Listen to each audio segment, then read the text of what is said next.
एक तर काँग्रेसचा कार्यकर्ता असा म्हणाला आमच्यामध्ये विसंवाद आहे.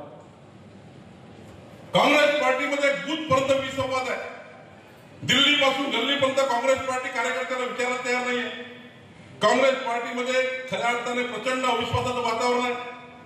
वडेट्टीवार नाना पटोलेकडे पाहता येत नाही, नाना पटोले वडेट्टीवारकडे पाहता येत नाही, दोघंही सुनील केदारकडे पाहत नाही, तिघही यशवंती ठाकूरला विचारत नाही, चौघही हर्षवर्धन सपकाळचं तोंड पाहत नाहीत, पाचही जण राहुल गांधीला पाहत नाही. फार वाईट हाल काँग्रेस.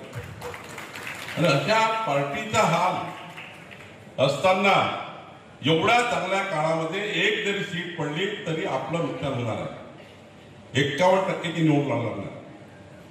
कोणीही तिथनं जाताना 51% लक्षात ठेवा. माझी निवडणूक 51%. एकूण मताच्या 1 मत जास्त मला पाहिजे. आणि त्यामुळे 51%ची निवडणूक लढताना साम दाम दंडभेद.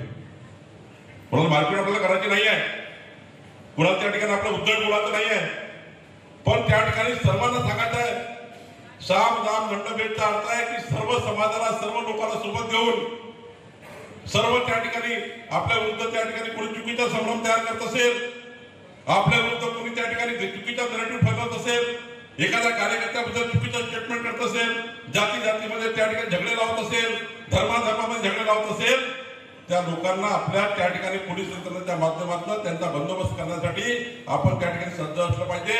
आपल्या त्या ठिकाणी जनतेला समाजातल्या सर्व लोकांना सोबत जोडून ठेवायचं.